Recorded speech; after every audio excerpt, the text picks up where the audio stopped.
नमस्कार, बहुत बहुत स्वागत आपका। आप देख रहे हैं जगत 24/7 न्यूज। आपके साथ मैं हूं कुणाल गोस्वामी। तो आखिरकार हिमाचल प्रदेश में अब मौजूदा सुखविंदर सिंह सुक्खू सरकार पर सियासी बादल मंडरा रहे हैं। कल एक राज्यसभा सीट के लिए जिस तरह से कांग्रेस को कड़ी मेहनत करनी पड़ी और उस कड़ी मेहनत के बाद भी कांग्रेस वो सीट अपने पाले में नहीं ले पाई, लेकिन महज 24 घंटे के अंतराल सरकार पर अब जो अस्तित्व के बादल है वो मंडराते नजर आ रहे हैं। उसका सबसे बड़ा जीता जागता उदाहरण यह है कि एक तरफ 6 विधायकों का क्रॉस वोटिंग करना, दूसरी तरफ विक्रमादित्य जो मौजूदा वक्त में पीडब्ल्यूडी मिनिस्टर थे उनका अपना पद छोड़ देना, और अब जो सबसे बड़ी अपडेट निकलकर सामने आ रही है कि भैया मौजूदा मुख्यमंत्री ने ही अपने इस्तीफे की पेशकश की है। तो कुल मिलाकर राज्यसभा चुनाव में हाई वोल्टेज ड्रामे के बाद हिमाचल प्रदेश की राजनीति पर संकट के बादल मंडरा रहे हैं। राज्यसभा चुनाव के नतीजे घोषित हो गए। हिमाचल की एक सीट पर हुए चुनाव में बीजेपी प्रत्याशी हर्ष महाजन की जीत हुई, जबकि सत्तारूढ़ कांग्रेस के उम्मीदवार अभिषेक मनु सिंघवी को क्रॉस वोटिंग के चलते हार का सामना करना पड़ा।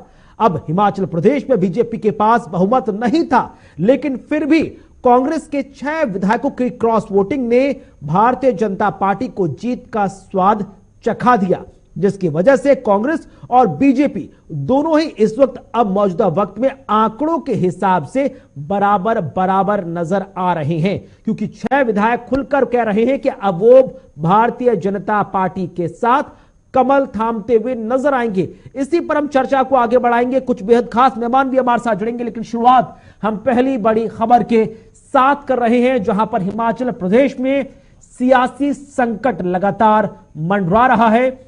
बड़ी खबर जहां पर मुख्यमंत्री सुखविंदर सिंह सुक्खू ने भी इस्तीफे की पेशकश कर दी है, और अब जो पूरी गेंद है वो कांग्रेस आलाकमान के पास है।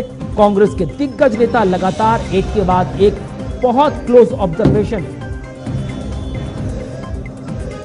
के साथ इस वक्त देख रहे हैं, और यही वजह है कि कर्नाटक के डेप्यूटी सीएम डीके शिव कुमार और साथ ही साथ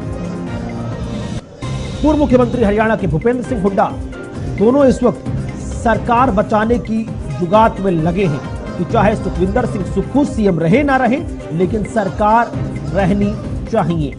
तो लगातार इसी पर हम चर्चा को आगे बढ़ा रहे हैं। बड़ी खबर जहां पर मौजूदा सुक्खू सरकार में PWD sports urban minister Vikramaditya ने अपने पद से इस्तीफा दिया। संगीन आरोप लगाए कि घुटन महसूस हो रही थी, पार्टी में उनकी कोई सुन नहीं रहा है, कुछ ऐसे संकेत मिल रहे थे जिससे बार बार उनको कमजोर किया जा रहा था, लिहाजा ऐसे में वो इस मंत्री पद पर नहीं रह सकती।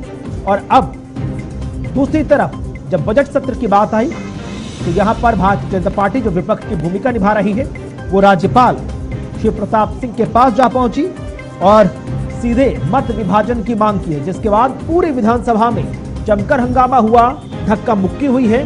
भारतीय जनता पार्टी के 1 से 2 विधायक बताए जा रहे हैं कि भाई उनको चोटें भी आई हैं, डॉक्टर्स को बुलावा भी दिया गया, लेकिन इस तमाम रशाकसी के बीच जो सुखविंदर सिंह सुक्खू हैं उन्होंने अपने इस्तीफे की पेशकश की है, जिसके बाद अब जो सरकार है उस पर संकट के बादल मंडरा रहे हैं। बहरहाल इन तमाम चीजों के बीच भिन्न भिन्न राजनीतिक बयानबाजी भी लगातार आ रही है। क्या कुछ कहना है भारतीय जनता पार्टी के नेताओं का, कांग्रेस को इस मौजूदा राजनीतिक स्थिति पर क्या कुछ कहना है, आइए नजर डालते हैं।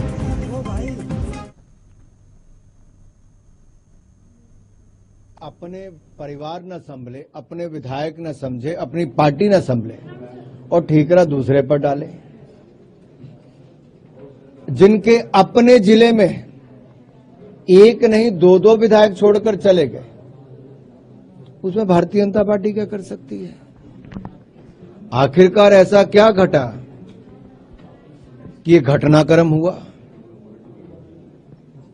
आखिर ऐसा क्या दर्द था जो बार बार रोज अखबारों में दिखता था? इनके विधायक खुलकर अपनी सरकार के खिलाफ बोलते थे, एक नहीं कई विधायक बोलते थे। क्या वो भी भाजपा करवा रही थी? देखिए, राज्यपाल जी को हम मिले हैं डेलीगेशन के रूप में और हमने अपनी बात वहां पर कही है। जो घटनाक्रम घटित हुआ है उसके संदर्भ में जानकारी दी है। इसके अतिरिक्त कोई अलग से कोई बात करने का कोई सवाल पैदा नहीं होता। हम तो सिर्फ एक ही बात कह रहे हैं कि जब बजट सत्र के दौरान कट मोशन पर वोटिंग होती है, हमने कहा वॉइस वोट के साथ साथ वहां पर डिवीजन भी हम जब मांग रहे हैं तो उसमें हमको अनुमति दी जाए, लेकिन वो नहीं दे रहे। 2 बार हाउस उन्हें एडजॉर्न कर दिया। ये सचमुच में बहुत दुर्भाग्यपूर्ण है। और जिस तरह से मार्शल के माध्यम से हमारे विधायकों के साथ, मैं पहले तो ये बता दूं, स्पष्ट कर दूं कि game changer Bharatiya Janata party है और सुखू सरकार से लोगों की नाराजगी है ना। और अब तो गेम चेंजर क्या, अब तो देश में ऐसा माहौल बन रहा है कि जहां मोदी जी का रुतबा, उनकी कार्यशैली ऐसी बन चुकी है कि अब दूसरी पार्टी में वही लोग रह गए जो जिनको कोई और नहीं लेगा, किसी पार्टी में लेने चाहते हैं। और जो अच्छे अच्छे लीडर हैं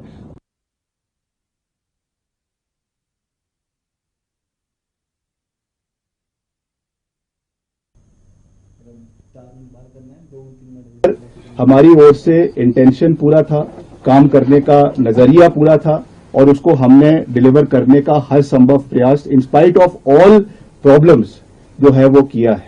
मगर मुझे दुख के साथ ये बात कहनी पड़ रही है कि there was from some quarters attempts to humiliate me in my functioning, in my capacity as cabinet minister. जिस तरीके से जो मैसेजेस डिपार्टमेंट के अंदर भेजे जाते हैं, जिस तरीके से एक मैसेज ये दिया जाता है कि हमको अंडरमाइन करने की कोशिश की गई। मैंने पहले ही कहा है, the government that was formed, it was a collective effort of everybody. देखिए, पहले आप मेरी बात सुनिए। जब 34 आदमी हमारे पास खड़े हैं, अब जिस प्रकार का दृष्टिकोण रखना चाहते हैं, छोटे बहुमत की सरकारें होती हैं, आप 40 सीटें लिए हैं, 34 के ऊपर 6 हैं, ठीक है, लेकिन उतना बड़ा मेजोरिटी नहीं थी और थोड़े में चीजें गड़बड़ा जाती हैं। अब आप मान के चलिए कि वहां रूलिंग पार्टी राज्यसभा में हार जाती है, इसकी जिम्मेदारी भारतीय जनता पार्टी की नहीं है। भारतीय जनता पार्टी तो, विपक्ष तो कोशिश करेगा ना कि अपना कैंडिडेट जीते। आप अपना घर अगर नहीं बचा पाते हैं तो दूसरे से कैसे उम्मीद करते हैं कि वो आपके घर को माफ कर देगा। तो सुक्खू जी को इसीलिए शायद उन्होंने इस्तीफे की पेशकश की, आपने अभी बताया, तो उनको पेशकश नहीं, इस्तीफा दे देना चाहिए। अगर उनकी नाक के नीचे से 6 विधायक उनको छोड़ करके भारतीय जनता पार्टी के कैंडिडेट को समर्थन ही नहीं देते, भारतीय जनता पार्टी का कैंडिडेट जीत जाता है। हालांकि उस जीत में भाग्य का भी अपना रोल था, क्योंकि टॉस करने पर, क्योंकि 34-34 मत दोनों को मिले, तो टॉस करने पर बीजेपी का कैंडिडेट जीत जाता है। इसलिए कहते हैं कि जब समय अच्छा चल रहा होता है तो बुरा भी आपका साथ देता है, और समय बुरा होता है तो उसमें कांग्रेस का समय बुरा चल रहा है और इसमें सबको मिलकर काम करना चाहिए था। मैं मानता हूं कि सुक्खू जी इसमें फेल रहे हैं। कांग्रेस को इंट्रोस्पेक्ट की बहुत ज्यादा जरूरत है, न केवल राज्य लेवल पर बल्कि राष्ट्रीय लेवल पर। और मैं मानता हूं कि राष्ट्रीय लेकिन सर बड़ा सवाल है, लगातार लगातार जब से चुनावों की बात सामने आई है 2024 की, तब से लगातार कांग्रेस पार्टी डिफेंड कर रही है कि जिन जिन राज्यों में हमारी सरकार है, हमने अपना बेहतर काम किया है, डिलीवरी दी है। लेकिन क्या डिलीवरी दी जा रही है, क्या सरकार का परफॉर्मेंस है, वो आप देख लीजिए। चाहे राजेंद्र राणा हो या फिर पीडब्ल्यूडी मिनिस्टर विक्रमादित्य सिंह जी, चाहे प्रतिभा सिंह जी हो, वो लगातार अपनी ही सरकारों पर सवाल उठा रहे हैं कि भाई सरकार सही से रन नहीं हो रही, तमाम एमएलए के साथ कोऑर्डिनेट नहीं किया जा रहा, बार बार उनकी इंसल्ट की जा रही है, बार बार उन्हें ह्यूमिलेट किया जा रहा है। अब ये कांग्रेस से सवाल बनेगा ना कि भाई आखिरकार आप 2024 के लिए बार बार दम भर रहे हो कर्नाटक हिमाचल का कि हम बेहतर डिलीवरी दे रहे हैं। अब हिमाचल की तो पोल पट्टियां खुल गई कि क्या आपकी डिलीवरी है, आपके विधायक संतुष्ट नहीं है, खेमों में बुरी तरह हालात है, आप आम जनता की समस्याओं का समाधान क्या करेंगे? देखिए, कांग्रेस पार्टी को अपने लोगों से ही लड़ने में व्यस्त है। देखिए, जब विपक्ष में है कोई और वहां क्रॉस वोटिंग हो जाए, तो मैं कल ये कह रहा था कि भाई सत्ता पक्ष में कोई रहता है तो उसको वहां की मलाई खाने को मिलती है, लेकिन यहां तो मेरे उस एनालिसिस को फेल कर दिया कांग्रेस के लोगों ने हिमाचल प्रदेश में। आप सत्ता पक्ष में रहते हुए अगर क्रॉस वोटिंग करते हैं तो सत्ता की मलाई तो आपको सत्ता पक्ष में रहते हुए मिल रही है। इसका मतलब है कि आपके अंदर डिस्प्यूट्स ज्यादा हैं, राज्य नेतृत्व पार्टी को एक रखने में असफल हुआ है, और राज्य नेतृत्व की जिम्मेदारी है कि वह उन एकता को लेकर मैनेज करें। भारतीय जनता पार्टी के विधायकों को सस्पेंड करने से आप कितने दिन तक बहुमत को बना के रखेंगे अपने पास? बहुमत ऐसे नहीं रहता है कि बीजेपी के 10 तो कितना 14 विधायकों को आपने सस्पेंड करके आज जी। अपना मेजोरिटी बना ली, लेकिन कल अभी फिर आपको साबित करना पड़ेगा बहुमत, तब आप कैसे साबित करेंगे? इसलिए कांग्रेस को इन अखंडों से बाज आना चाहिए कि विपक्ष के नेताओं को आप सस्पेंड करके अपना मेजोरिटी बनाते हैं, तो इस तरह के राजनीतिक हथकंडे आपको लंबे समय तक हिमाचल की सत्ता में नहीं रहने देंगे। आपको अगर हिमाचल की सत्ता में रहना है तो इंटैक्ट और कॉन्टैक्ट, मैं बहुत दिनों से कह रहा हूं विपक्ष से कि कॉन्टैक्ट में रहेंगे तो इंटैक्ट रहेंगे। अगर आप कॉन्टैक्ट में नहीं अब रहते आलोक जी, तो निश्चित शाम बात को है तमाम इंटैक्ट में नहीं कांग्रेस रहेंगे। एमएलए की बैठक होने जा रही है। कहा जा रहा है कि बीच का रास्ता अपनाया जाएगा। कांग्रेस के दिग्गज नेता भूपेंद्र सिंह हुड्डा हो या कर्नाटक के डेप्यूटी सीएम डीके शिव कुमार, उनकी पहली प्राथमिकता है कि सुक्खू सीएम रहे ना रहे, सरकार रहनी चाहिए। तो यह कितनी बड़ी उलझन होगी, क्योंकि अब जहां एक तरफ सुक्खू सरकार को प्रतिभा सिंह जी का धड़ा सीएम नहीं रहने दे रहा, अगर प्रतिभा जी के धड़े के व्यक्ति को अगर सीएम बना जाता है तो सुखविंदर सिंह सुक्खू उस सरकार को कैसे झेल पाएंगे? देखिए, इसमें सुखविंदर सिंह सुक्खू का नेतृत्व है और इस समय उनकी जिम्मेदारी क्रॉस वोटिंग हुई है। तो अगर वो उस ग्रुप को नहीं एक साथ रख पाए तो आप दूसरे ग्रुप को मौका दीजिए, और आप पर्याप्त दिनों तक मुख्यमंत्री बने हैं और ये अगर आपने नहीं किया, आपने भी उसी तरह का रवैया अपनाया, विद्रोही रवैया अपनाया, तो निश्चित बात है हिमाचल में मध्यावधि चुनाव की तरफ जाएगा। और कहीं ऐसा ना हो कि हिमाचल प्रदेश में फिर मध्यावधि चुनाव हो जाए। तो सुक्खू जी को अब इस बात का ध्यान रखना पड़ेगा कि जो कांग्रेस का आला कमान या दिग्गज लोग जो निर्णय लें, उस निर्णय को अब वो माने, वो असहयोगी रवैया अपनाए। उनके नेतृत्व में कल कांग्रेस की जग हसाई हो चुकी है। तो इसलिए अगर सुक्खू जी ठीक है, नहीं होते कांग्रेस हैं, नेता तो मोहिंद्र हिमाचल प्रकाश जी प्रदेश में हमारे राष्ट्रीय साथ शासन जुड़ रहे लग हैं। बहुत जाएगा। बहुत स्वागत, बहुत बहुत शुक्रिया सर अपना कीमती समय साझा करने के लिए। कांग्रेस के लिए तो स्थिति बहुत ज्यादा ओपोकी है सर, बहुत मुश्किलें हैं कांग्रेस के सामने। चुनाव सर पर हैं और कर्नाटक में जो हालात बने, वो हिमाचल में जो हालात बने हैं वो किसी से छिपे नहीं हैं। मुख्यमंत्री तक को इस्तीफा देना पड़ रहा है कि भाई सरकार सही से रन नहीं हो पा रही। जो एलिगेशन आप ही के पार्टी के नेता या मिनिस्टर लगा रहे हैं सीएम पर,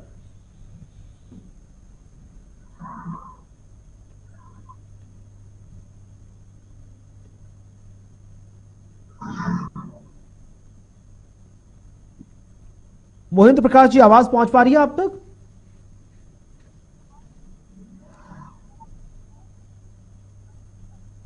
तो शायद उन तक आवाज नहीं पहुंच पा रही। सीधे मैं आपके पास एक बार फिर से आलोक जी लौटूंगा, क्योंकि यहां पर जो पूरा नंबर गेम बदलता हुआ नजर आ रहा है। भारतीय जनता पार्टी जो विपक्ष में थी, 25 उनके पास अंक थे, अब 6 विधायकों ने क्रॉस वोटिंग कर दी है। वो भी कह रहे हैं कि भाई अंतरात्मा की आवाज उनकी जाग रही है।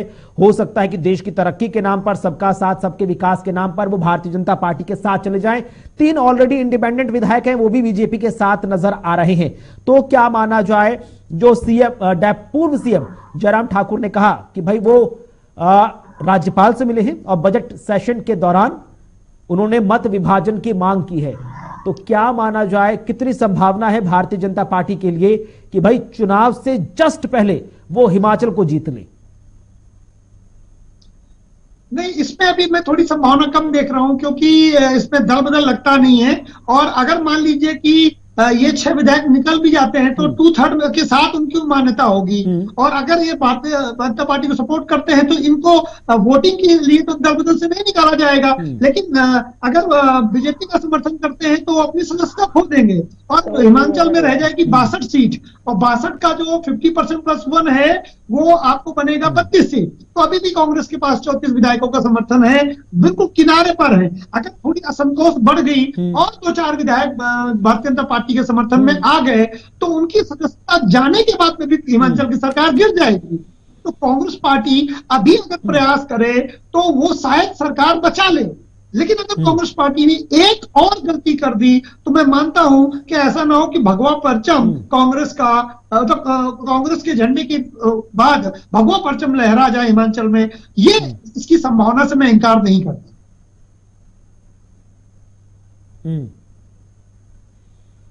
ठीक है, राकेश पोद्दार जी हमारे साथ जुड़े हुए बीजेपी नेता है। राकेश जी बहुत बहुत स्वागत, शुक्रिया आपका। हिमाचल में जो राजनीतिक गहमा गहमी बनी हुई है, सरकार पर अस्तित्व के बादल मंडरा रहे हैं, लगातार कोशिश की जा रही है। अब तो आपने सुन ही लिया होगा कि जो सीएम है सुखविंदर सिंह सुक्खू, उन्होंने इस्तीफे की पेशकश की है। बीजेपी आपका ब्रेक के बाद तो लगातार हिमाचल प्रदेश में जो राजनीतिक घटनाक्रम पल पल बदल रहा है उससे की एक एक खबर से आपको अपडेट करा रहे हैं।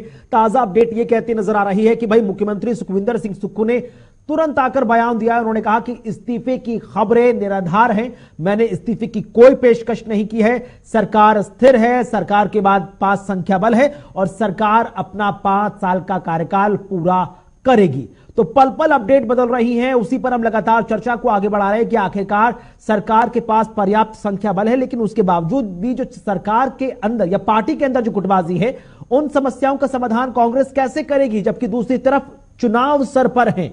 जो इंप्रेशन है कांग्रेस पार्टी का आम जनता के बीच उसको बेहतर कैसे किया जाएगा, डैमेज कंट्रोल होगा तो होगा कैसे, इसी पर हम चर्चा को आगे बढ़ा रहे हैं। लेकिन कुछ आंकड़े इस वक्त आपके सामने पेश कर देते हैं ग्राफिक्स के माध्यम से, ताकि आपको मौजूदा वक्त में हिमाचल प्रदेश की जो 68 विधानसभा की तस्वीर है उसकी स्थिति स्पष्ट होती हुई नजर आए। क्योंकि मौजूदा वक्त में जो 2022 में विधानसभा चुनाव हुए हिमाचल प्रदेश में, वहां कांग्रेस की सरकार अस्तित्व में आई और उन 68 सीटों पर हुए चुनाव में कांग्रेस पार्टी के पास 40 का आंकड़ा था, बहुमत की जरूरत थी 35 और भारतीय जनता पार्टी ने अंक हासिल किए 25 और निर्दलीय थे 3।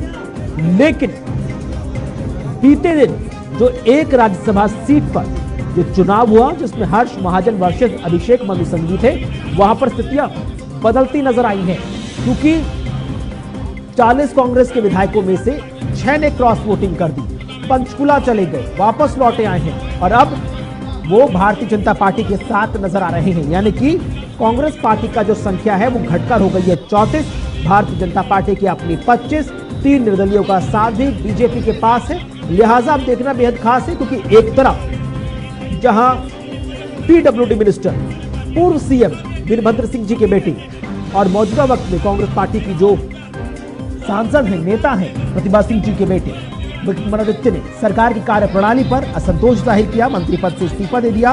कई विधायक उनके साथ बताए जा रहे हैं और कहा जा रहा है कि एक एक करके सबकी अंतरात्मा भी जाग रही है। लिहाजा ये नंबर कैसे मैनेज होंगे, सरकार कैसे स्थिर रहेगी, क्या सुखविंदर सिंह सुक्खू अभी जो कह रहे हैं, क्योंकि कुछ देर पहले खबर आई थी कि भाई वो इस्तीफा दे रहे हैं, फिर खबर आई कि वो इस्तीफा नहीं दे रहे हैं, शाम को कांग्रेस एमएलए की बैठक है, तो लिहाजा आंकड़ा कैसे बदलेगा, इसी पर हम चर्चा को आगे बढ़ा रहे हैं। आलोक जी हमारे साथ लगातार जुड़े हुए हैं। आलोक जी, जो तमाम चीजें निकलकर सामने आ रही हैं कि भाई एक तरफ कुछ देर पहले खबर थी कि सुखविंदर सिंह सुक्खू ने इस्तीफे की पेशकश की, अब ये खबर आई कि उन्होंने कोई इस्तीफा नहीं दिया है, उल्टा ये बयान दे दिया कि भाई भारतीय जनता पार्टी के कई एमएलए मेरे साथ मेरे संपर्क में हैं। तो खेला किसके साथ होता हुआ नजर आ रहा है? क्या कांग्रेस जिसके साथ अब तक खेला हुआ वो भी एक नया खेला कर रही है? देखिए, अब ये बयान राजनीतिक बयान लग रहा है। वो एक तरह से अंतिम प्रयास करे कि वो मुख्यमंत्री बने रहे। अगर भारतीय जनता पार्टी के विधायक आपके संपर्क में थे तो कल क्रॉस वोटिंग करवा लेते। आपने तो कल क्रॉस वोटिंग नहीं करवा पाई ना। ये जबादी जबा खर्च से क्या होता? तुम्हारे संपर्क में तुम्हारे विधायक तुम्हारे संपर्क में नहीं है और आप ये दावा कर रहे हैं कि भारतीय जनता पार्टी के विधायक आपके संपर्क में है। कौन भरोसा करेगा? कल अभी भारतीय जनता पार्टी ने आपको चित्त किया है मैदान में और आज आप कह रहे हो कि हम भारतीय जनता पार्टी को ऑलरेडी गिरा चुके हैं। तो इसलिए इस तरह के दावों से बचना चाहिए। मेरी आवाज आ रही है आप तक? मेरी आवाज आ रही है कुणाल जी?